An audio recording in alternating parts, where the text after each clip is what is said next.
Chers internautes de Guépard.net, bonjour.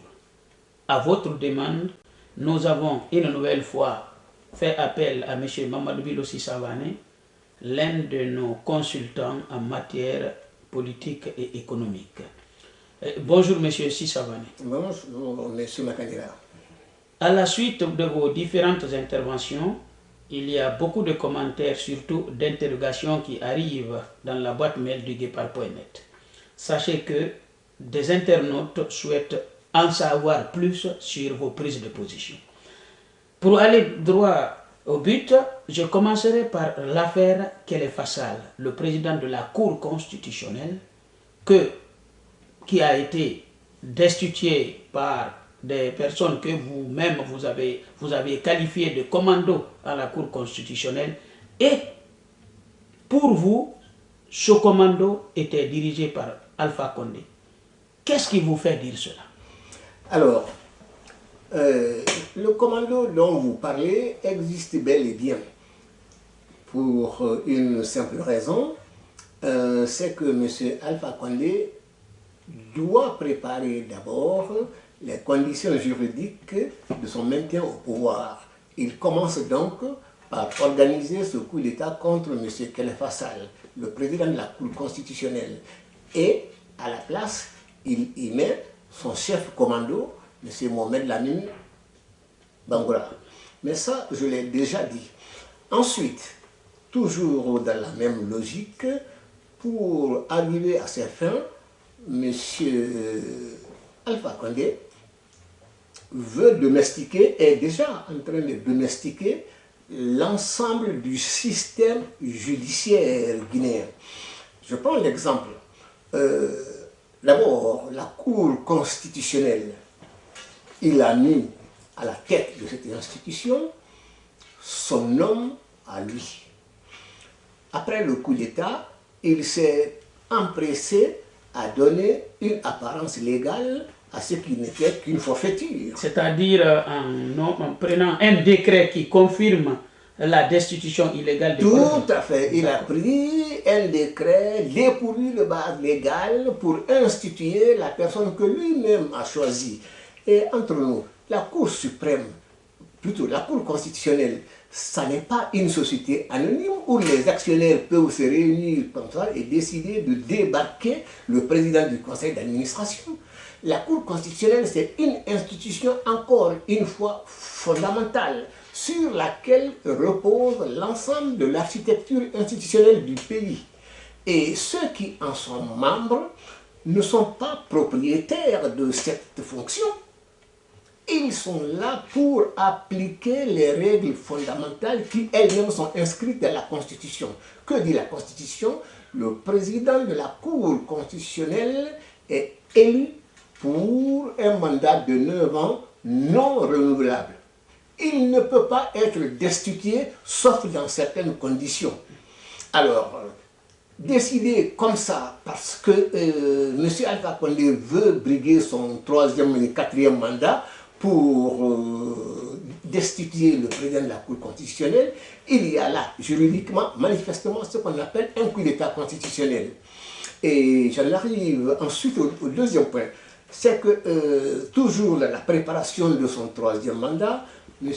Alpha Condé a maintenu à la tête d'une autre juridiction importante, la Cour suprême, quelqu'un qui devrait aller à la retraite depuis longtemps. D'après les informations dont je dispose, cette personne avait déjà manifesté l'intention d'aller à la retraite.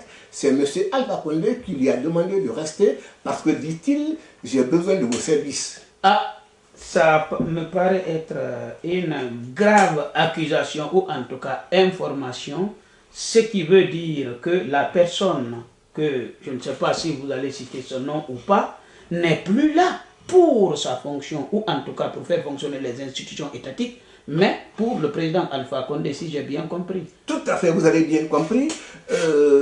Mon doute est fondé sur le fait suivant.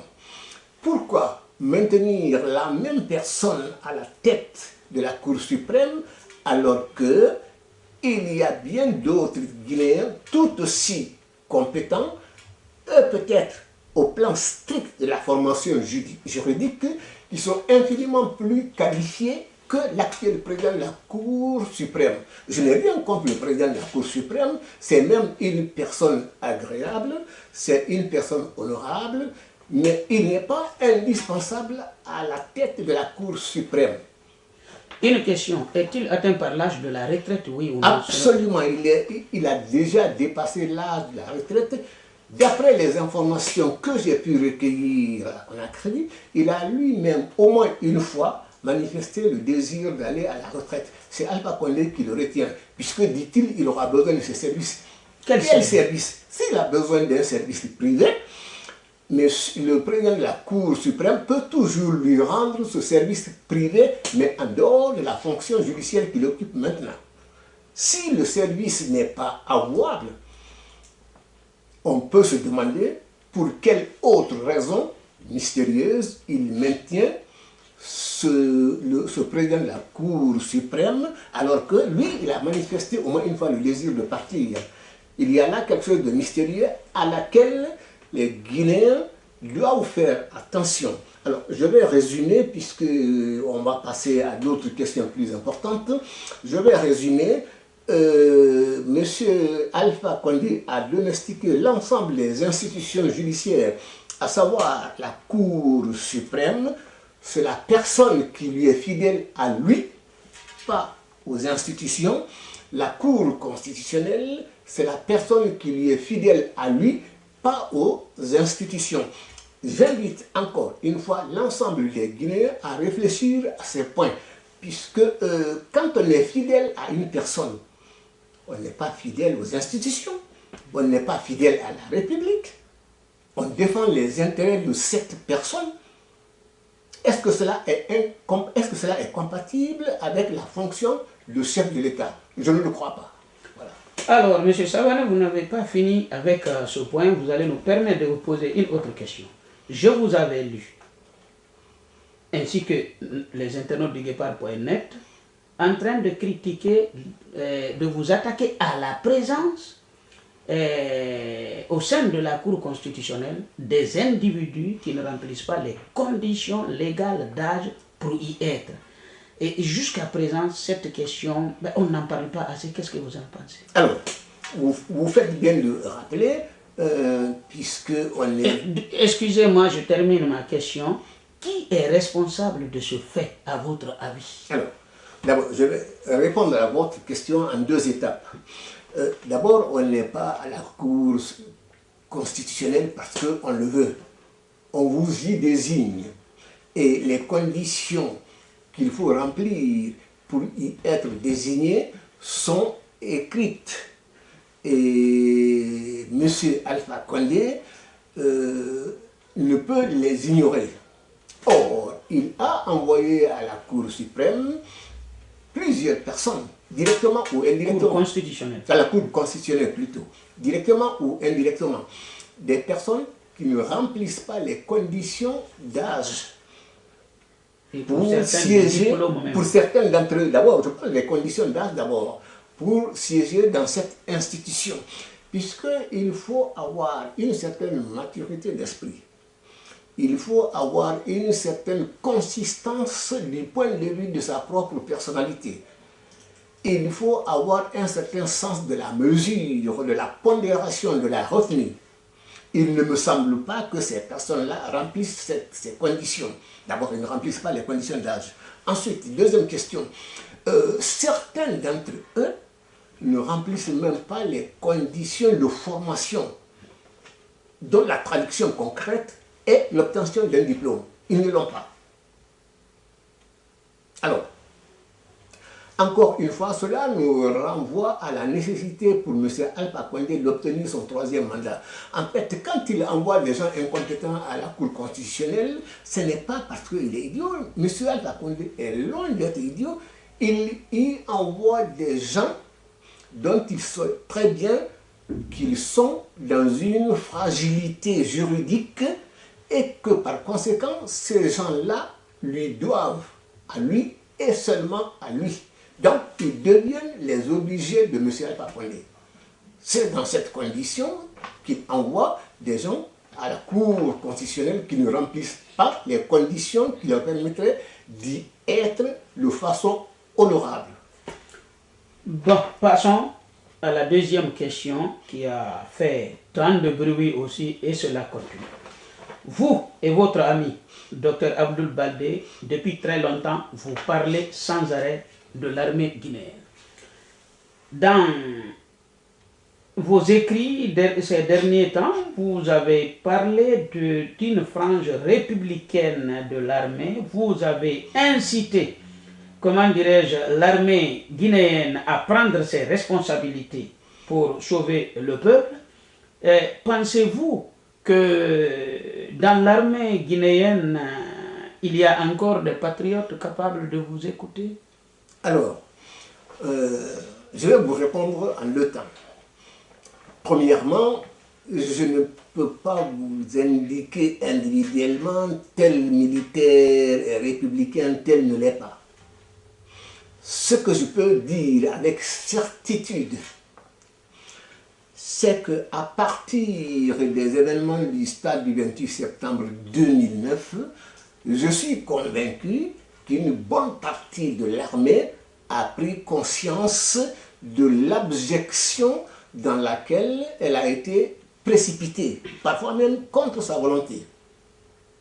Donc cette fraction-là a tiré les leçons et, à mon avis, d'abord, elle existe vraiment, à mon avis, dans l'armée, et cette fraction que nous appelons républicaine, c'est cette fraction qui, désormais, ne portera jamais atteinte à la vie d'un de ses compatriotes, quel que soit le chef qui leur ordonnera de le faire, fût-il M. Alpha Condé. Ça, c'est le premier point. Deuxième point, il y a un renouvellement de, je ne vais pas dire de génération parce qu'il n'y a pas 20 ans, mais il y a un renouvellement important. M. Alpha Condé a cru recruter dans l'armée des gens qui seraient ses obligés. Beaucoup de jeunes gens qui ont été formés adhèrent désormais à l'idée principale qui est la suivante.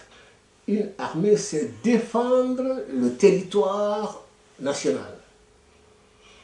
Deuxièmement, c'est s'opposer à toute exaction contre ses compatriotes. Puisque l'outil de travail d'un militaire, ce sont les armes. Ces armes sont achetées avec les fruits du travail de l'ensemble de la nation. Donc je pense, je suis sûr, nous sommes sûrs qu'il y a cette fraction-là, elle n'est pas négligeable, elle est même importante, cette fraction que nous appelons républicaine, qui ne tirera plus sur la population. Je ne dis pas que l'ensemble de l'armée est comme ça, puisque M. Alpha Condé a fait incorporer dans l'armée des gens, on ne sait pas d'où ils viennent. Certains suspectent qu'il y a des Angolais, des Burkinabés et bien d'autres. En tout cas, ils ne sont pas guinéens. Cette fraction-là, donc, elle est capable de tirer sur la population. Donc, j'attire l'attention des Guinéens, des militaires guinéens, républicains et patriotes, à être extrêmement vigilants contre les gesticulations de M. Alpha Condé. Alors, votre réponse induit une autre question. La violence contre les civils continue. Les dernières manifestations en fait foi. Donc, cette répression, même chaque fois des morts, TV5 aussi vient d'en parler, vous mettez ça au compte de qui dans l'armée? Alors, d'abord, avant de répondre à votre question, je fais une première observation. C'est que la personne des Guinéens n'a jamais été protégée par l'institution État. Je veux dire par là que tous les jours, les préfets, des gendarmes, les représentants même de Alpha Condé, mettent en prison des gens qui n'ont rien fait à Conakry, mais à l'intérieur du pays. Hier, je lisais, un préfet de Cancan a mis en prison des gens qui n'étaient pas venus en tenue blanche, alors que lui, il voulait que tout le monde vienne en tenue blanche. Autrement dit, l'administration guinéenne aujourd'hui fonctionne comme une administration coloniale contre sa propre population. Ça, c'était ma première observation. Alors, les violences. À chaque manifestation, M. Alpha Condé lui-même, il ne faut pas se faire d'illusions, c'est lui-même qui ordonne qu'on réprime, y compris par les armes à balles réelles, les manifestations. On parle effectivement de 98 morts, mais ce n'est pas 98 morts. Les 98 morts sont les morts de Conakry. Mais à l'intérieur du pays, ce n'est pas 1 ou 2 ou 3 ou 4 par manifestation, c'est des dizaines qui sont assassinés sur ordre de Alpha Condé. Je dis bien sur ordre de M. Alpha Condé. Je suis prêt à m'en expliquer s'il le veut ici ou ailleurs. Alors, M. Savané, vos réponses ont le mérite d'être tout à fait claires. Alors, je continue. À la base, sur la base de vos écrits, vous-même, vous vous insurgez contre l'intervention des représentants diplomatiques des pays occidentaux à Conakry, que vous qualifiez, que vous dites qu'ils se comportent comme des militants, des cadres du RPG. Alors, d'où viennent ces observations? Alors, il n'est pas besoin de chercher longtemps pour trouver les preuves de ce comportement. Alors, tout d'abord, l'ensemble certaines représentations diplomatiques à Conakry, par exemple, je ne sais pas, l'ambassadeur de France, l'ambassadeur des États-Unis, enfin, toutes les représentants des grandes puissances peuvent avoir une certaine légitimité à conseiller les gens de pouvoir en Guinée, mais ailleurs aussi. Puisqu'il y a une réalité qu'on ne peut pas nier, ils sont puissants, nous ne le sommes pas. Nous avons plus à apprendre d'eux que de nous. Donc, il n'est pas interdit a priori qu'ils donnent leur avis.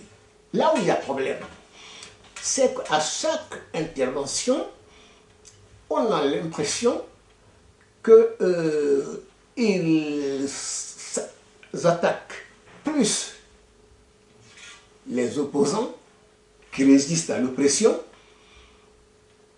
alors que leur intervention, dans leur intervention, ils ne peuvent pas demander à l'oppresseur, M. Alpha Condé, d'arrêter ces gesticulations sanglantes, au moins ils doivent observer une attitude de neutralité. Encore une fois, je ne récuse pas leur intervention par esprit de, je ne sais pas, par esprit villageois, cette fausse souveraineté. Simplement, ils ont l'air de donner l'impression que si ça n'est pas Alpha Condé, c'est le vide. Oh, ça c'est faux, archi faux. Avant Alpha Condé, la Guinée a existé. La Guinée existera après Alpha Condé. Et il y a des gens plus compétents, capables de réunir l'ensemble du pays. C'est ça que je reproche aux représentants d'un certain nombre de pays. Il faut qu'ils osent dire non, monsieur le président Alpha Condé, vous avez par exemple triché. Chacun sait qu'en 2015, je ne vais pas remonter jusqu'à 2010, en 2015, Alpha Condé s'est proclamé élu dès le premier tour avec plus d'1,5 million faux électeurs. Ah, faux électeurs qui viennent d'être démontrés par l'audit des fichiers. Absolument, je m'appuie sur l'audit des fichiers pour dire que M. Alpha Condé, en 2015, s'est proclamé élu dès le premier tour sur la base de fichiers comportant 1 500 000 faux électeurs. Dans quel pays peut-on accepter cela? Voilà. Vous imaginez que ces représentants diplomatiques le savent aussi? Si moi je le sais, ils ont infiniment plus de moyens que moi, ils le savent. Mais c'est-à-dire, il faut insister sur ce point. Les Occidentaux ont l'air de croire que, en tout cas, ce qui se passe en Guinée, je ne sais pas comment ils se comportent d'ailleurs dans les autres pays africains, mais ce que j'observe, ils ont l'air de croire que les Guinéens sont tous 100% immatures politiquement. Et qu'il ne faut pas du tout toucher aux exactions que Alpha Condé inflige au pays. Et que si on touchait Alpha Condé, le pays s'effondrerait. Quel que soit par ailleurs le pillage que Alpha Condé inflige au pays. Quelles que soient les exactions qu'il inflige au pays. C'est cela mon point de désaccord. Vous avez un autre point de désaccord, M. Savané. Le Guépard.net a une mémoire solide sur vos écrits. Vous n'êtes pas non plus en phase avec la Cour pénale internationale que vous accusez d'avoir l'attitude bienveillante envers Alpha Condé. Quand il y a des massacres, la Cour pénale, Mme Bensouda, ne dit absolument rien. Mais dès que les opposants tentent de manifester, selon vous, elle commence à gesticuler, à les menacer. Bon, ça, je voulais savoir sur quoi vous fondez, comment dirais-je, votre appréciation. Mais là, maintenant, la question de Guépard.net. Nous entendons par-ci, par-là, que le mari de Mme Fatou Bensouda, qui est M. Bensouda, serait l'un des conseillers juridiques d'Alpha Condé. Est-ce que vous-même, vous avez entendu parler de ça, ce qui ressemblerait un peu à une sorte de conflit d'intérêts que Mme Bensouda aurait en Guinée? Et là, le cas guinéen fait quand même 8 ans. Alors que, normalement, l'observation de la Cour pénale internationale, c'est 3 ans. Passé 3 ans, ils doivent se saisir de l'affaire.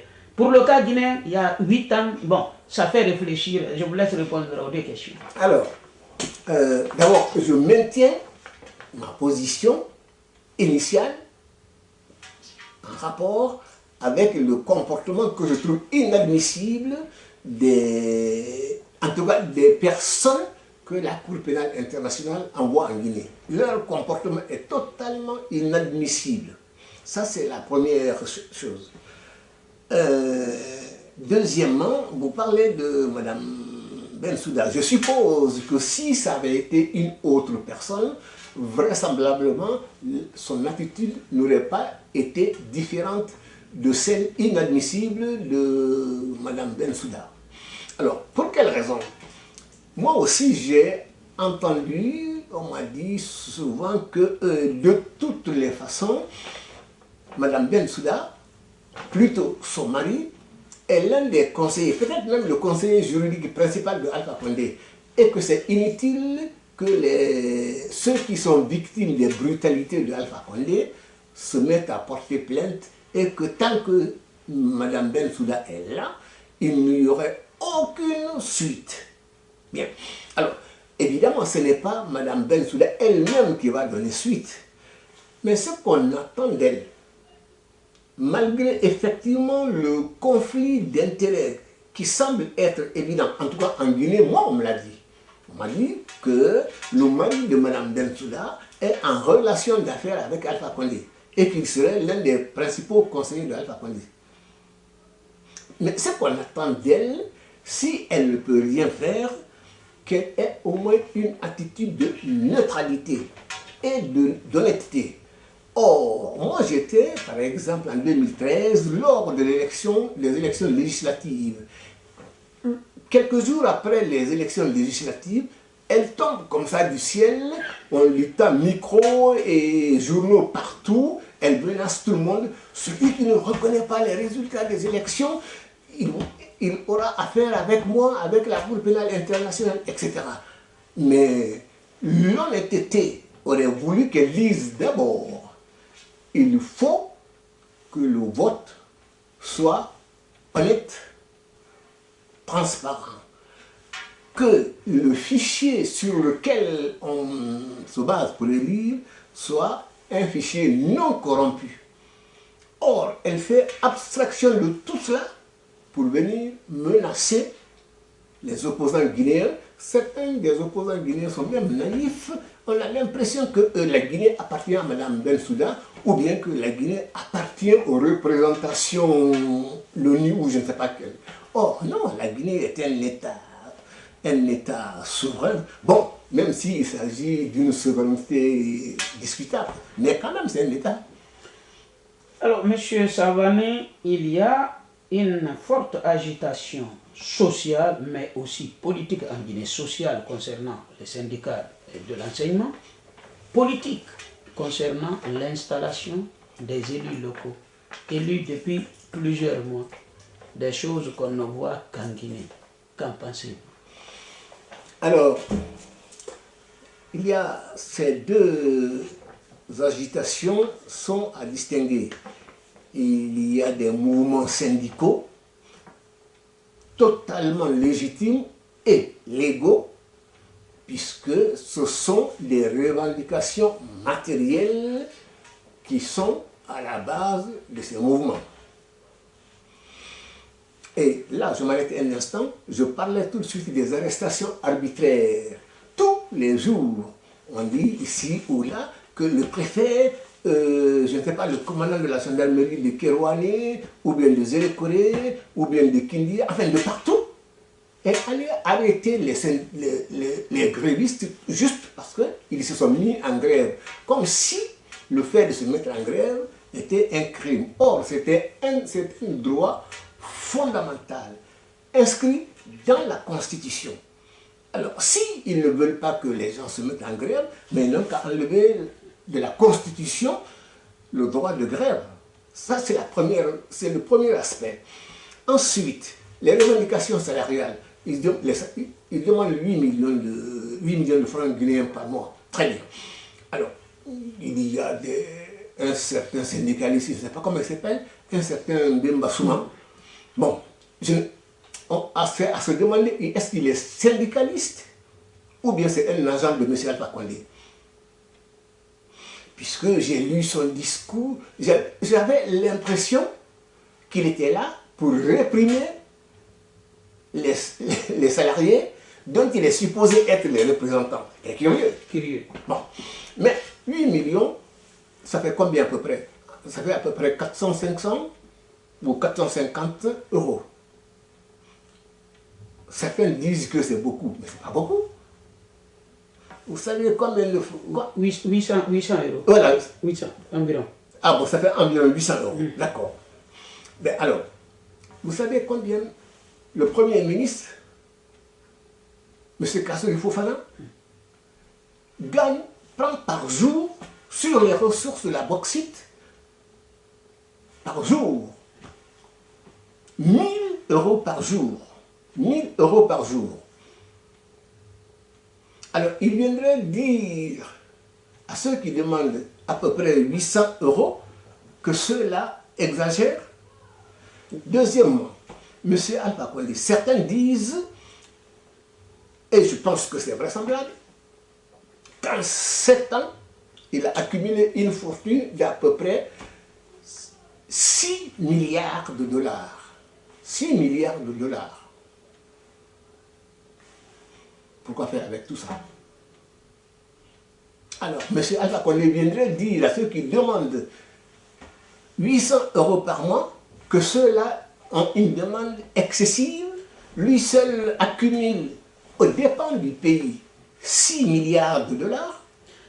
Une autre question qui va dans ce sens, on a vu dans le débat relatif au budget qu'Alpha Condé demanderait qu'il aurait augmenté encore le budget de la présidente de la République qui était à un moment donné, vérifié dans le budget, qui était de 150 000 euros par jour. Moi, je l'ai vu. 150 000 euros par jour. Deuxièmement, concernant Kassory, je vous avais très bien lu, donc vous avez donné des chiffres peut-être, qu'il avait comment dire, il gagnait 1 200 000 dollars par mois à Boké.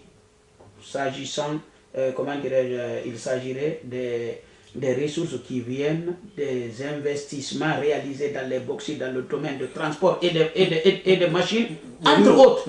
Donc ça, j'avais lu ça, je pense, venant de vous. Donc, au lieu de 1 000 euros par jour, je pense qu'on est dans les 1 200 000 euros par mois, si c'est exact. Ou bien vous pouvez me rectifier. Non, je maintiens. Ah, je maintiens intégralement tout ce que j'ai dit. Alors, passons sur autre chose. Vous avez dit, comme le temps nous manque, je souhaiterais quand même attirer votre attention sur un point qui a été salué par un certain nombre d'RPGistes. Peut-être on peut les qualifier de mécontents. Bon, bref. Vous avez toujours écrit que les RPGistes originels ont été les perdants du pouvoir d'Alpha Condé, qu'il n'y a que des affairistes, des ralliés de la 25e heure qui sont venus avec des partis politiques insignifiants, que c'est avec ces personnes qu'Alpha Condé gouverne aujourd'hui. Je sais que cette information aussi a fait beaucoup de bruit, je vous assure, et y compris au niveau des RPGistes eux-mêmes, qui, peut-être l'une de rares fois, étaient de votre avis. Qu'en pensez-vous? Alors, je maintiens d'autant plus fortement ce que j'ai dit, que mes propres neveux sont des malinqués, des caquets. Mes propres neveux sont au RPG. Donc, je sais de quoi je parle. Et effectivement, non seulement l'immense majorité des cadres du RPG sont marginalisés, je viendrai tout de suite sur ça, mais les RPG de base sont marginalisés, les militants, les sympathisants sont marginalisés. Parce qu'il y a d'abord un désaccord fondamental ou un malentendu. Je ne sais pas si c'est un désaccord ou un malentendu fondamental. Quel est ce malentendu? Les militants du RPG, les sympathisants du RPG, pour l'essentiel, c'était d'abord des malinqués. Il faut le dire, ça n'est pas être tribaliste de dire ce qui est vrai. Dans leur esprit, porter Alpha Condé au pouvoir, c'est ouvrir la possibilité que Alpha, d'abord, répare pas les exactions de Sékou Touré, parce que c'est irréparable, il en a tué certains, et puis enfin, il y en a beaucoup. Mais que Alpha Condé arrête les exactions, ne mette pas en péril l'unité du pays, donc milite pour ressouder l'ensemble, réconcilier l'ensemble des Guinéens, et enfin porter le pays vers le développement économique. Qu'est-ce qu'il voulait par là? Tous ceux qui le soutenaient voulaient faire la démonstration que le pouvoir détenu par les malinqués vrais n'est ni brutal, ni violent, mais rassembleur et producteur de biens pour l'ensemble du pays. Mais ils constatent que leur espérance a été déçue, non seulement déçue, mais ils ont été trahis par Alpha Condé. Que constate-t-on? Parce que je parle de marginalisation. Il y a marginalisation, la primature, comme si les cadres malinqués étaient interdits de primature. La Cour suprême interdit aux malinqués, au RPG. La Cour constitutionnelle interdit aux malinqués. Moi, je ne suis pas l'avocat des RPG. S'il y a une élection, j'ai mon camp. Je souhaite que ce soit mon camp qui soit élu. J'ai mon candidat. Je souhaite que ce soit mon candidat qui soit élu. Mais la réalité est que Alpha Condé a non seulement cassé l'unité du pays. Avant l'arrivée d'Alpha, il n'y avait pas d'hostilité entre Malinké, Peul, Soussou, etc. etc.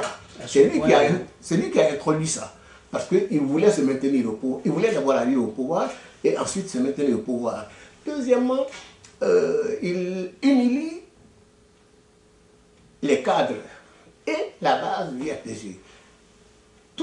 l'essentiel des responsabilités d'État ont été confiées à ceux qui maltraitaient les militants et les principaux responsables du RPG. Je prends même le cas de M. Mohamed Diané, je ne le connais pas. Mais moi, j'allais en vacances en Guinée, j'apprenais systématiquement que Kassori et sa bande avaient demandé à faire interpeller Mohamed Diané. Il aurait été menacé de perdre son petit boulot qui lui permettait de vivre.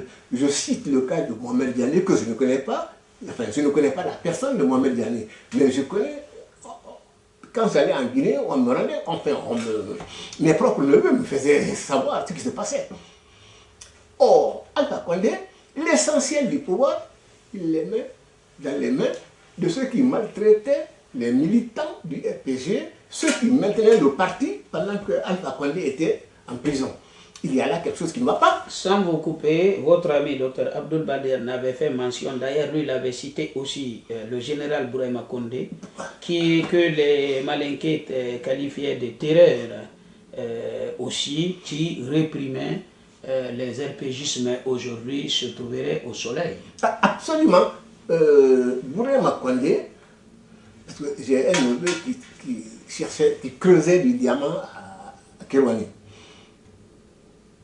Vous savez ce qu'il faisait aux militants du RPG, simples sympathisants du RPG, il les enfermait dans les conteneurs. Vous voyez les conteneurs dans lesquels on transporte les marchandises? Le même Bouraima Condé là, c'est lui qui les enfermait dans les conteneurs et les laissait au soleil. Dehors, il fait à peu près 35 degrés ou 40. Alors imaginez quelqu'un enfermé à l'intérieur d'un conteneur. C'est quand même dur à entendre. Alors, il y a quelque chose qu'il faut que je dise. Il n'y a pas la société. La Guinée, la Guinée, on fait des rabats,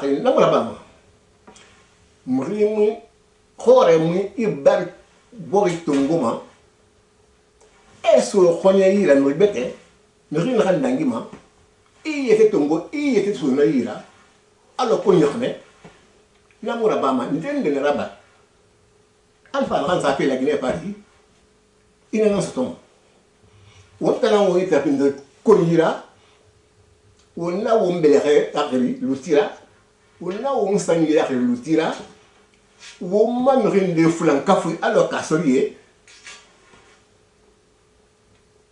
Tongo et on se Alpha Condé ira. Nari ibemba bari den na khai.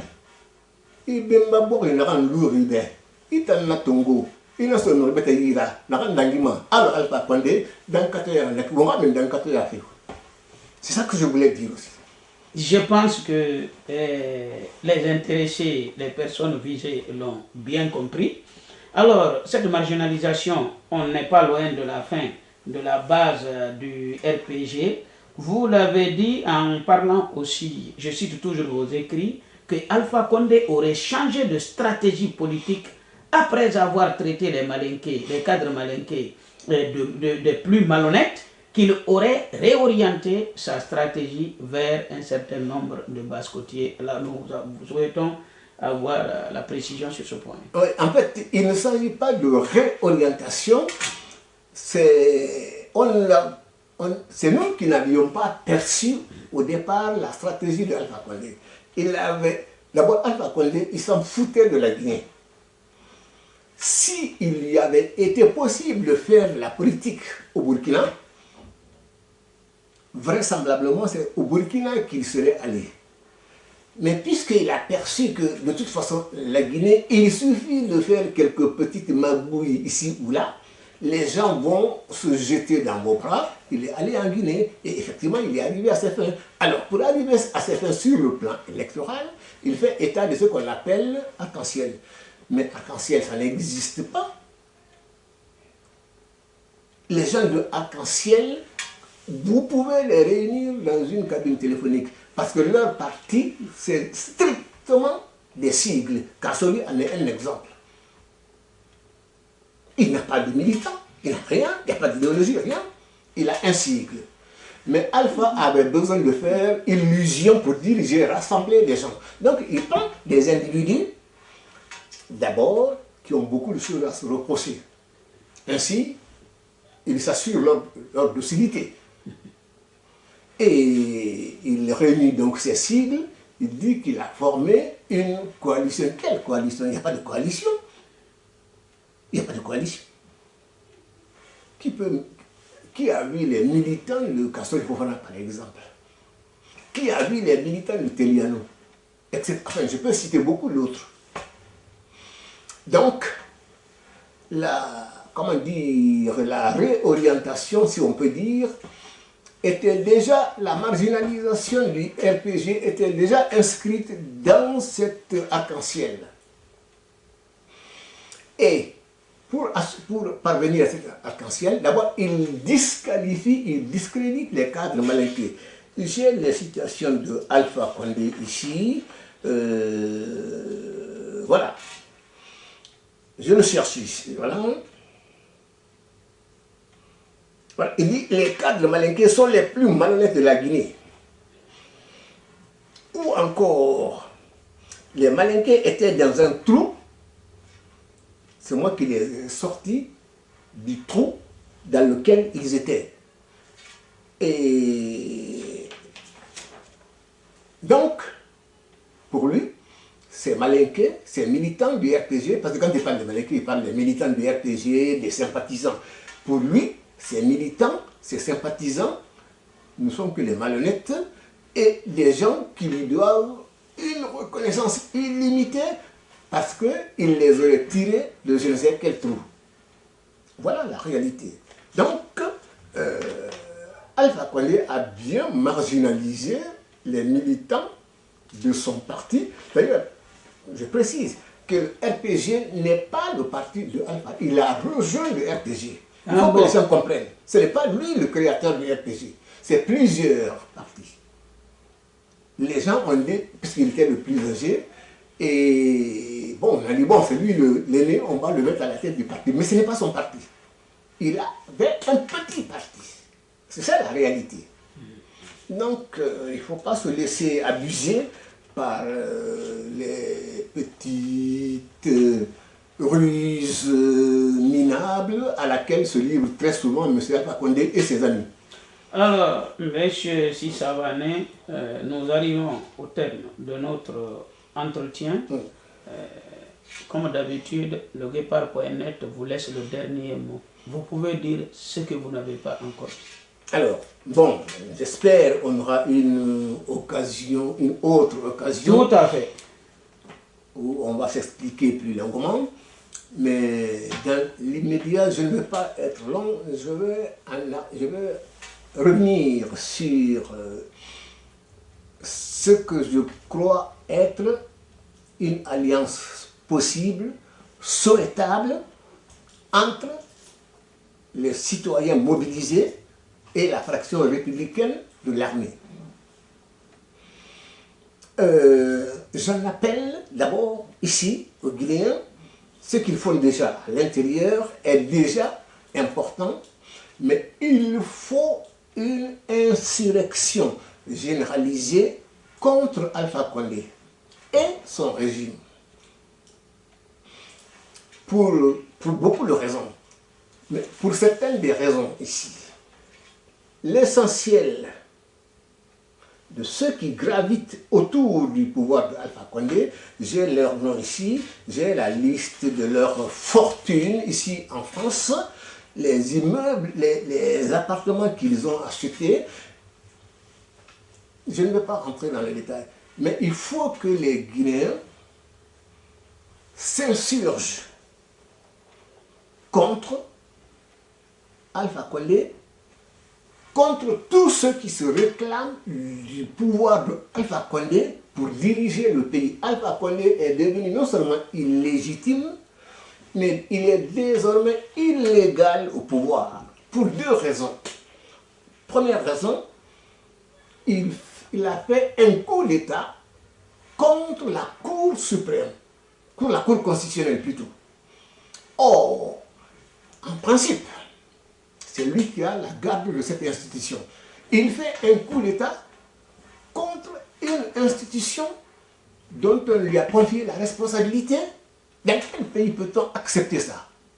Ça, c'est la première raison. Il doit être chassé par tous les moyens. Deuxième raison,